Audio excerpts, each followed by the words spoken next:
السلام علیکم ورحمۃ اللہ وبرکاتہ۔ پورے رمضان المبارک کے ایام میں جو روزے میں نے آپ نے ہم سب نے رکھا ہے، اس روزے کے خلاصے کی شکل میں اللہ تبارک و تعالی نے ہمیں عید عطا فرمایا ہے۔ عید کا مطلب خوشی، تو اصل خوشی کیا ہے، اصل عید کیا ہے؟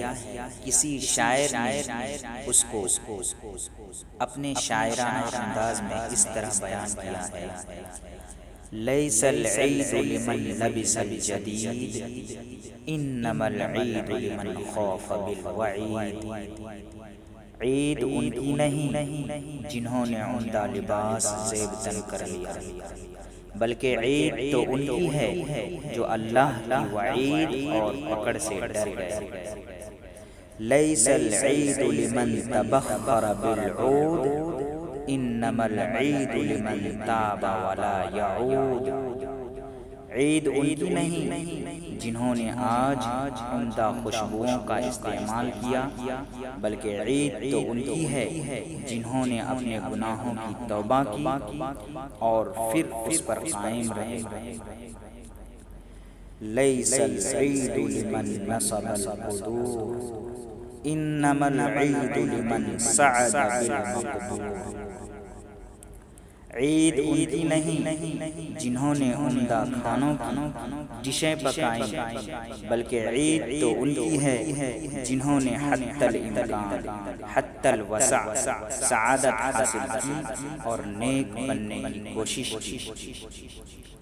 لیس العید لمن تزین بزینت الدنیا انما العید لمن تزود بزاد التقوی۔ عید ان کی نہیں جنہوں نے دنیاوی زیب و زینت اختیار کی، بلکہ عید تو ان کی ہے جنہوں نے تقوی اور پرہیزگاری کو اختیار کیا اور اسے اپنا توشہ بنایا۔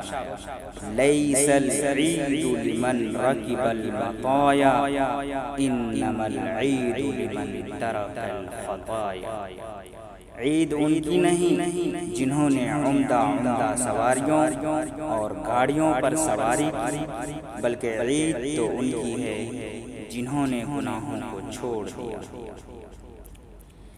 لیس العید لمن بسط البساط انما العید لمن جاوز الصراط۔ عید ان کی نہیں جنہوں نے اعلیٰ درجے کی فرش سے اپنے مکانوں کو آراستہ کیا، بلکہ عید تو ان کی ہے جو پل صراط سے گر گئے۔